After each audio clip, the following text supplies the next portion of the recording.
Welcome back to the Mind and Money podcast. I'm Val, a financial planner. And I'm Sherry, a financial coach. And today we're excited that we have a guest joining us. So this is Julie. Julie has lots of education and experience helping individuals with anxiety, burnout, and stress. So she is a licensed psychotherapist, but also certified to help as a coaching capacity as well. When we talk about anxiety, stress, and burnout, the correlation with ADHD is like they line up, and there's lots of crossover. So Julie, thank you so much for being with us. And I think the first thing to kind of hop into is because I'm glad that you brought this up, that we should focus on starting with this question, because I probably would have skimmed over it, is what is burnout?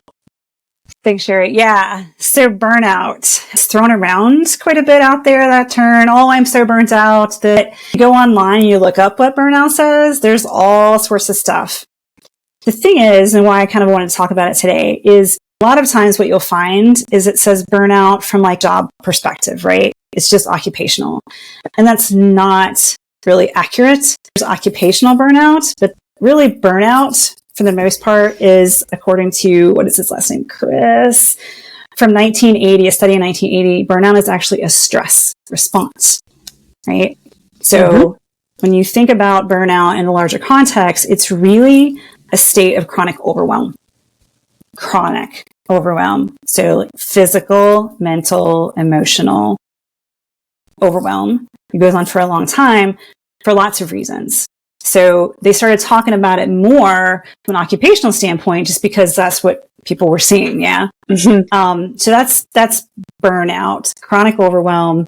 That's such a great way of putting it, and it helps simplify it in my mind, because to your point, there's so many definitions. It's thrown around a lot, and it stems from the occupational piece, but that can apply in the home life, personal relationships, all of those. Yeah. So when you're working with clients, or for people listening, what are symptoms that typically arise with burnout? So, and you brought something up there too, I want to point out. So chronic overwhelm from responsibilities, right? We don't just have responsibility at work. We have so many responsibilities, you know, in the whole life, there's responsibilities. So they just pile up, you know, like all over the place. So, and the other piece sometimes you'll see is kind of commentary that burnout impacts, it's like from one aspect of your life.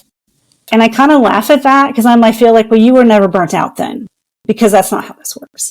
Like one of them might have kind of been the catalyst, but it's more, it's everything, right? Yes. It's all of it, not just one thing. It doesn't have to be that. If you think of that, pieces of our lives as a pie shape, it's kind of like saying, well, there was mold on one slice, but the rest are fine. But that mold is in there. So yes, totally see what you mean there. Yeah.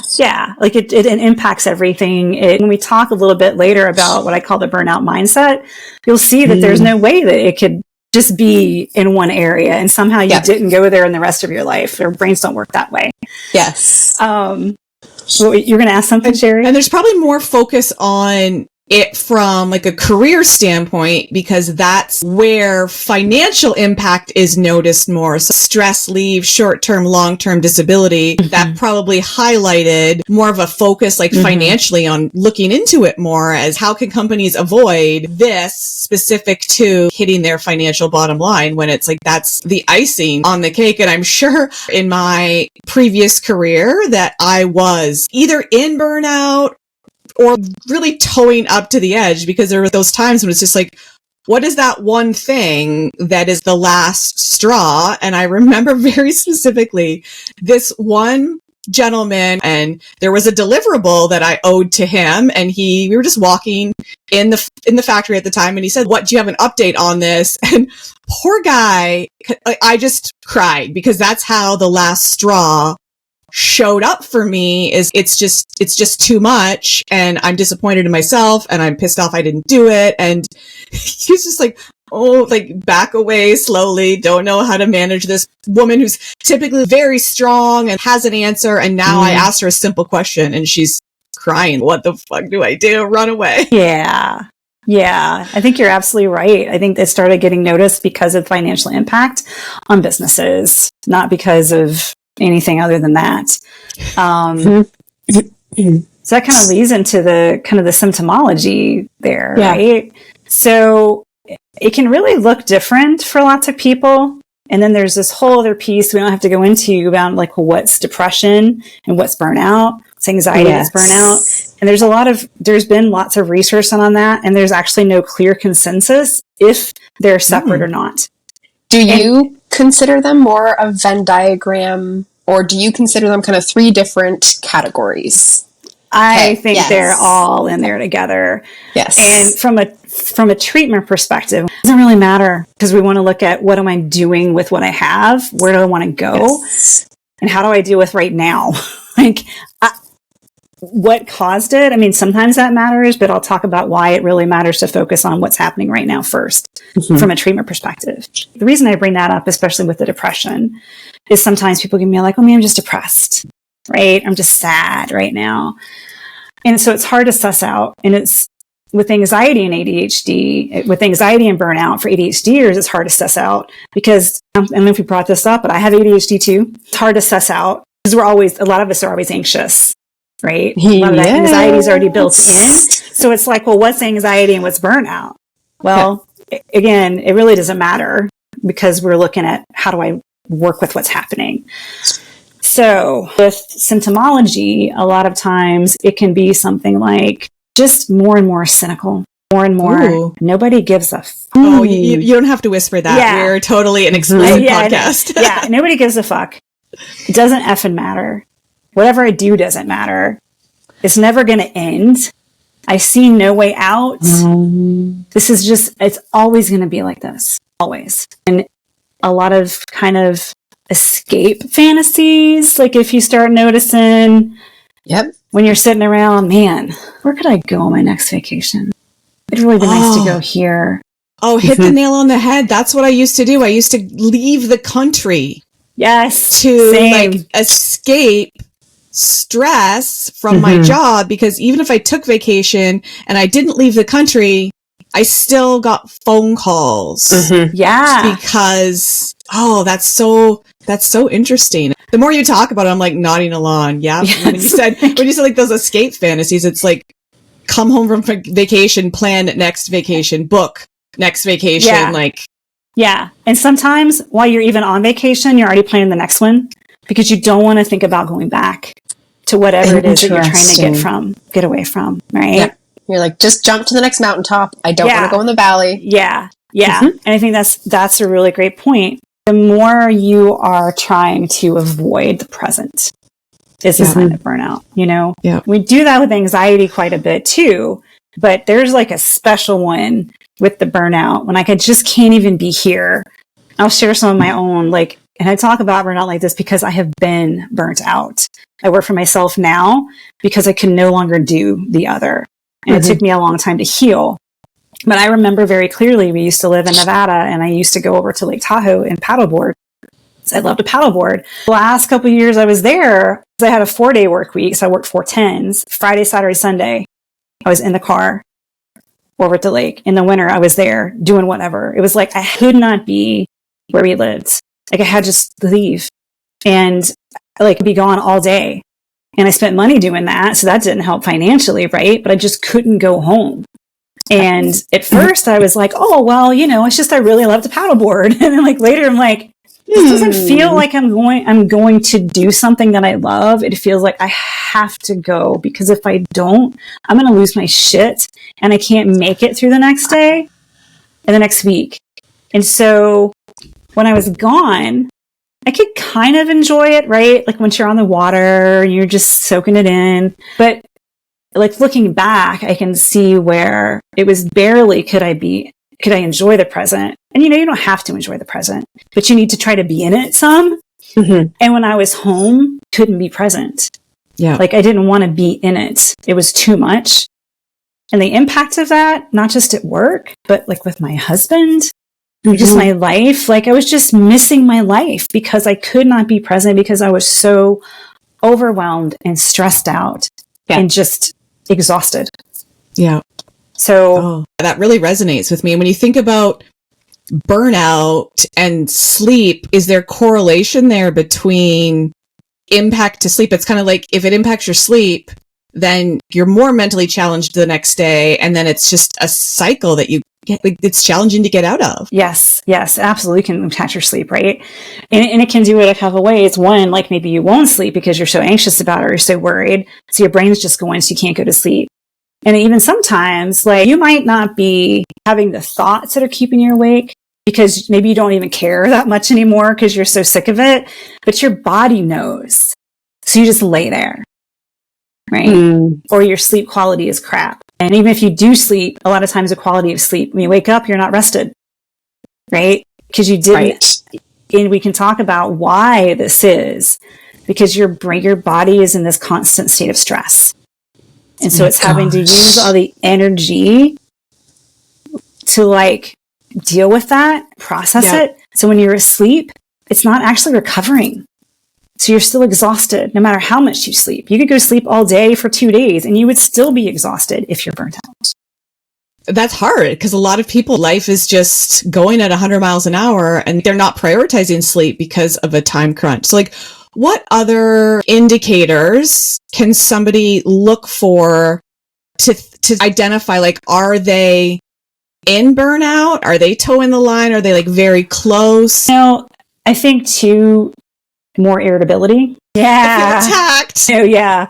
More snappy. And you know yourself. You know what's normal for you and what's not. And if you start to see this increase, shorter temper, more snapping, and even internal, like, more reactionary, even internally, even if you're not saying it out loud, like, like just ratcheting up. More of that, kind of like this negative internal talk of, this person's not doing their job. This person's not doing it. If they would just do this, if they would just do this, like there's this negative bias. It's just like everything hitting you. That's there. Do you also see that negative bias turning in on self? Oh yeah, absolutely. Right.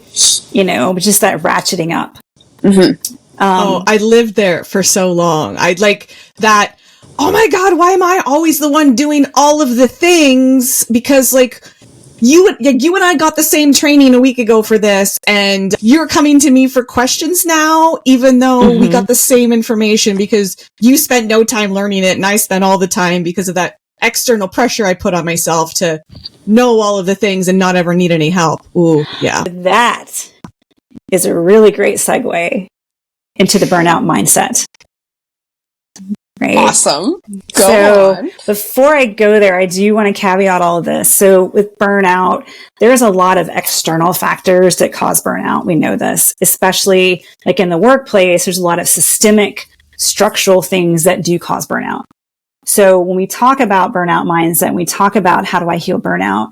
This is in no way saying that this is all my responsibility because it isn't.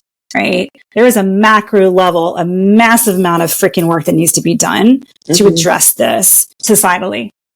But what can we do? We can still do our own pieces to work within what we have, right? So I just want to make sure that I'm really clear with that. So this is more about like, what can I do? What do I do? How can I shift how I do things? But first we need to kind of look at that mindset, right? Like what can get there? When you said that comment about, I do all this extra work and I did this training and I did this. So, I'm going to do more. That's a little bit of that, right? So let's talk about this burnout mindset. Talk about it on my website, my about page, which is this idea that we were given a handbook. We all got this handbook. And when we were born, as we went through life, and everyone's is different. It kind of came from our family, from society, whatever. And there's this handbook. And we just kind of start doing the things that are in there, right? Whatever it is. And the example I use on there is like this idea of like loading a dishwasher, right? So there's a meme that's been going around for a couple years now about in any relationship, when you load the dishwasher, there's a Scandinavian architect and there's a raccoon on meth. Like, which one are you? I am the raccoon on meth, without a doubt. Yeah, I'm the Scandinavian architect. There's room for that dish. There's room for that dish, and I will find it.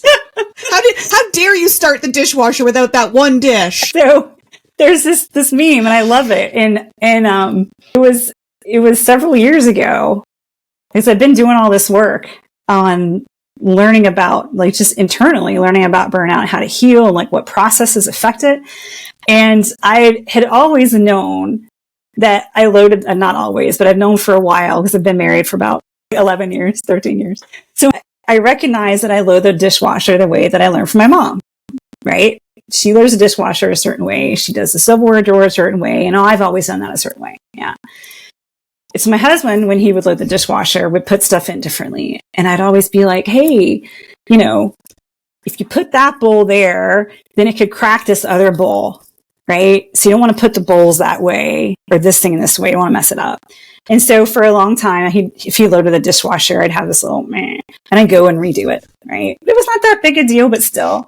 But one day, I'm like moving his stuff again. And I stopped like mid-move, and I had this bowl in my hand. I was like, holy shit, this is my mom's. Like, this is my mom's thing. Why? Like, is this literally going to break my bowl?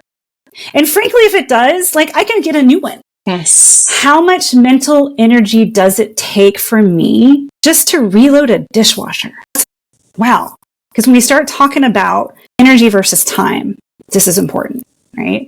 So it was this huge thing of, wow, this is not mine. This is my mom's. But it was in your handbook then from it your was mom. In my handbook, right? From my mom. This is how you do things, right? And that's a pretty simple one, but there's so many more when you think about the thought patterns we have. How do we interact with people? How do we interact with ourselves? You know, are we always supposed to be nice? Is angry okay? Is it not? You know, should we ever be sitting down? If I'm sitting down and not doing anything, am I wasting time? Like, this sounds familiar. I see this. And then you think about ADHD brains, and that's a whole other level here, right? So this handbook, we don't question. We just do it. And we don't ever stop to think, is this mine? Is this how I want to do things? I want to do things as an adult, want to do things. And so it's important to recognize we have that handbook. And so when I work with folks, we talk about that. Whose voice is here? We start paying attention to whose voice is here that's coming up. The burnout mindset would actually kind of come from, how am I doing things? Am I doing something? Am I doing too much? Am I not asking myself, is this intentionally what I want to do? And so we just put more and more things on our plate, right? So then let's look at time and energy, right? So the brain, there's different studies out there, uses about 25 to 30% of our energy, just existing. So if you think about an entire day, 30% of your energy all day and at night is going to your brain.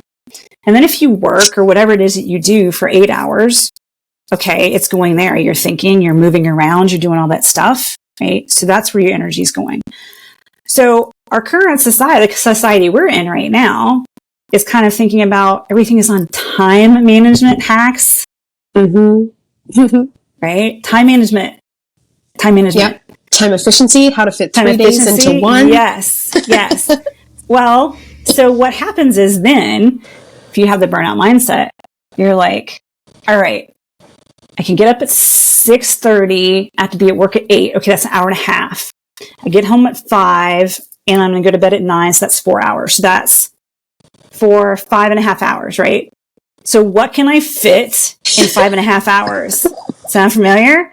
So I'm going to write down all these things on my little planner, maybe, depending on your ADHD, but like for anyone, I'm going to write all these things down on my planner. I should be able to fit like 20 things in this. I should be able to, you know, make food for other people, do my side hustle, do my school, clean my house, take time for myself, meditate, take a shower, go to the gym, go shopping. Let's just keep adding to this, right?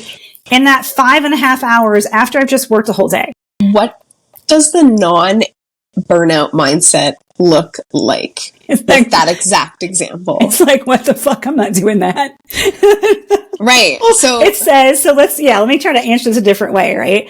So you can see though, there's no way you can fit that. Right. Right. But what happens is, and this is because I want to make sure I put this in here, why it's so important with the burnout mindset. is so, of course, that doesn't happen. Or we can try to make it happen, but then we're more exhausted and it's not sustainable. It's not 9 p.m. we go to bed. It's midnight because we had this list and these things we need to do, and we put this pressure on ourselves, and then that just keeps snowballing too, because then you're so chronically overwhelmed with all of the things. Yes, with all the things. Or don't get them done, and then what do? You beat yourself up. Yep. I'm a loser. I'm a failure. I'm like a horrible parent, a horrible business person, a horrible entrepreneur, a horrible employee. Tack it on the next day. And so guess what takes energy? Putting shame on yourself. The emotional cost of beating yourself up is very high. So even if you don't do it, you still are using energy because you're beating yourself up about not doing it. Does that make sense? Yes. Like, it's crazy. Like, this is what our brains do, right? So the non-burnout mindset is like, Monday night, what's my week look like? Pretty full. Got some pretty stressful stuff. Like today, got to do this podcast. I have another call after that, and then I have 4 clients. And I was thinking about, I'm going to be going somewhere soon. Do I want to add an extra client in today? I could do that. But man, that would be that's going to be exhausting. I have the time, but what's the cost going to be of that from an energy standpoint? Right? So in the past, I would have been like, oh yeah, let's try to stick 2 more people in there. Let's just get all this done. Or I'd feel bad about not doing it. But now it's like the energy cost is going to be too high. Right? So if you think about a car, and I don't know why I use a car because I'm not really into cars, but from like a gas tank perspective, so a car and a gas tank's capacity holds 14 gallons. And, depending on things, you can get a certain amount of mileage out of that. When your car runs out of gas, are you pissed at the car because it couldn't hold more gallons? Right. Or it couldn't get more mileage out of it when you were driving up a hill, at 90 degrees for a day? No, you wouldn't get pissed at it. You'd be like, wow, that's how much energy is in the freaking car. That's how much it can hold. But we speak differently to ourselves. Val and I are the queen of analogies, and I think maybe that's an ADHD thing too. But like, you don't run your car right out of gas. You're like, oh, I have 50 kilometers left. I should go fill it up. You fill it up before it gets empty. You don't run it right into the ground, except maybe a few occasions when you're like, oh, I'm out of gas now, and I have to call for service. So it's like, you can go a little further with that. Like if I run it right out of gas and I'm on the side of the road, I either can't help myself because I'm too far away, or what I can do to help myself involves me walking to a gas station, buying a can, filling it up, walking back, or calling somebody and spending a lot of time or money to get gas. Like, ooh, that's a good analogy. I like that one. Yeah, it really is about paying attention to energy. How much energy do I have for this? With the time that's going to be available, how much energy I'm going to have. So it's like really focusing on that energy piece is how to have a non-burnout mindset. So you can think about that, but what happens, what gets in the way of these old patterns, this old handbook of how I should be doing things, right? I should be doing it this way. So it's hard for people at first to switch to that. So I do a lot of work with that. Let's look at what's getting in the way of this, and just start paying attention, right? So that's the burnout mindset. And what else did we want to cover? Well, we talked about this before we started recording, but like the talk of ADHD, we tend to live in a feeling of we have to work harder at things than neurotypicals in a lot of situations. So what takes, I have to make a phone call. I'm going to overthink the shit out of that. I am going to delay it for a couple of days. And ultimately, I'm going to realize, oh, that phone call took me 3 minutes and wasn't any stress at all, but I'm still going to do it again the next time. Yes. Whereas like a neurotypical could be just like, need to make a phone call, make phone call, done. I didn't write it on my to-do list for 3 days. I didn't beat myself up about it. ADHD could lend to, well, everything's just harder for me. So this isn't burnout. This isn't anxiety. This is just how I live. So I'm just going to keep plugging along. Right. Yeah, that's a great point. So there was a study in 2021 that 90% of ADHD folks have burnout or have had burnout symptoms. 90. And at the time, they said that, according to this thing that I read, that like 30% of the general pop had burnout. Now, I don't agree with that. I think that's much higher now too, especially post-COVID. But it is definitely very, very high in ADHD folks. So I would say if someone was on the fence, like, do I have it? I would just go ahead and assume that I do. Because honestly, like if you think about it from an energy standpoint, right? You just brought it up. How much energy it takes to do everything. And so I already have that. But if I'm in the other piece here and why it's important to start checking into this is like, we adapt to a certain level of stress, right? That becomes our normal. And so it's like, well, no, this is fine until something else gets added and we lose our shit or we can't cope. And so honestly, it's almost better to be kind of like doing some preventive work here of looking at it. Like I might not be, but let me just see. Like, what's my take on how do I approach these things? What's my take on when I don't get stuff done? Am I beating myself up about it? You know, am I trying to put too many things in there? Because even if I don't have burnout, it's still going to be better for me overall to take stuff off my plate, start paying attention to what is actually really, really important. If I'm looking at my life as a whole and what kind of values I'm living and what's important to me. And that's Val and I talk a lot about that too with money. Look at what's important to you, your values, what you want your life to look like, and align your spending with that. So if you can align your time spending with that too. It's like, so then that leads into, I'm nodding along to a lot of these things. Our listeners are probably like, yep, I'm there, I'm towing the line, or I'm in burnout. Where can somebody start to turn that around? Always start with folks like this. I think I got this from my meditation teacher.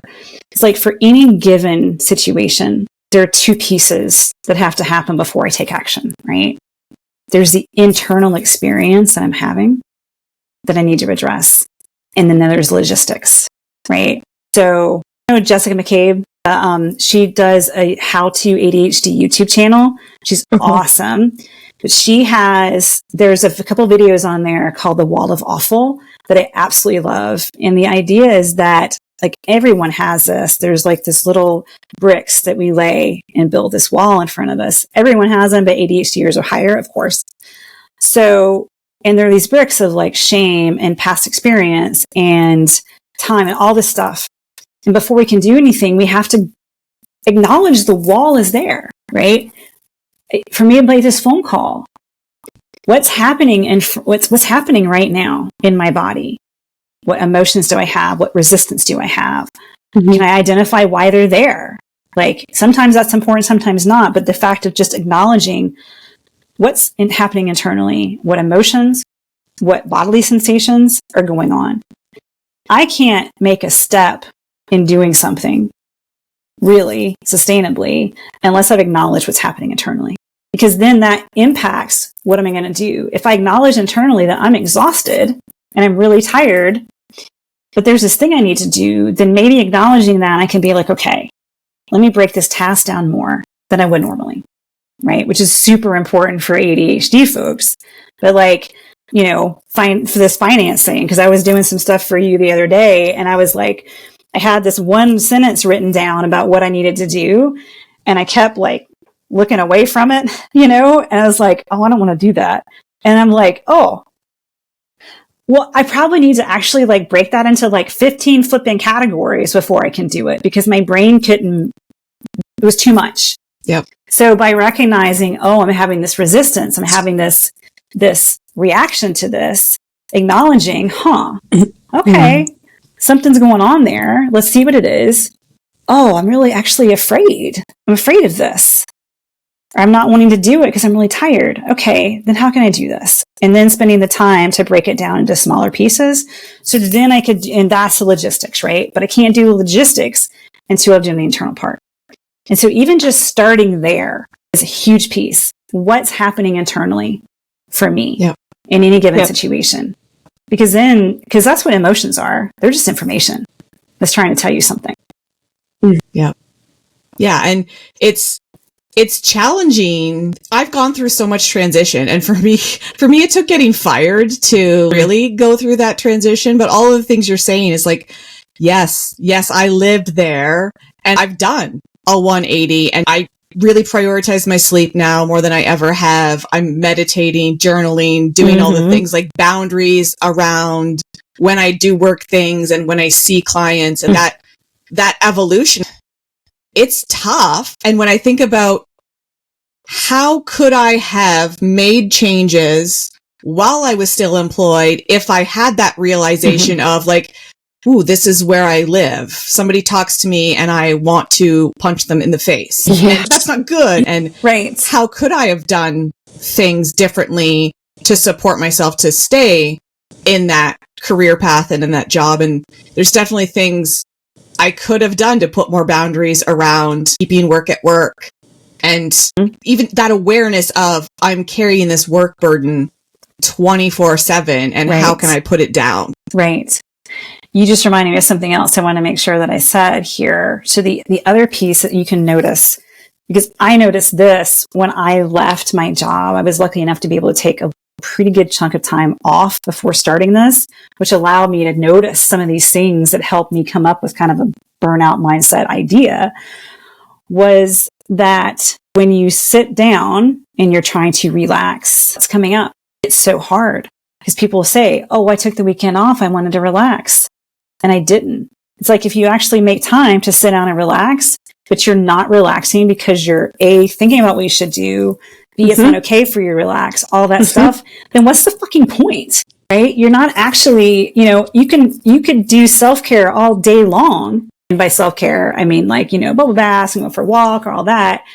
But if you're not able to actually enjoy it, or if it doesn't feel like you can enjoy it, then that's a huge sign that you do need to work on something, right? Yeah. And so then the piece is, okay, start noticing, I'm not able to relax. I'm trying to take time for myself, but I'm not relaxing. What's going on there?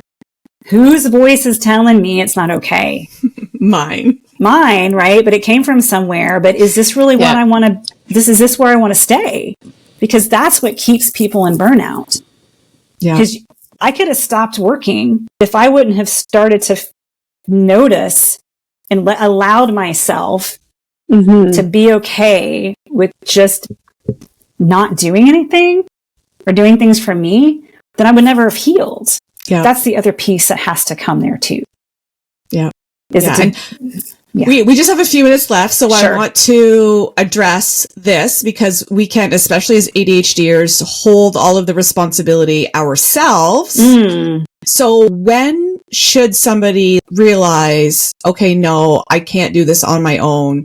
I should seek help? What are some things that can help somebody know, like, no help, I need help? Well, if they've kind of tried doing some of what I'm talking about, and honestly tried, right? Like I'm going to, come up with something, try to do it, and it's not helping. Or they're like, I kind of understand, but I'm not getting it, right? I'm still struggling with this. I'm still frustrated. I'm having resistance to doing this, like trying it, but I'm really resisting it. What else is there? It's hard to get to that space, and it's really helpful to have someone who's completely objective talk to you about it. You might hear things you don't want to hear, and that's okay.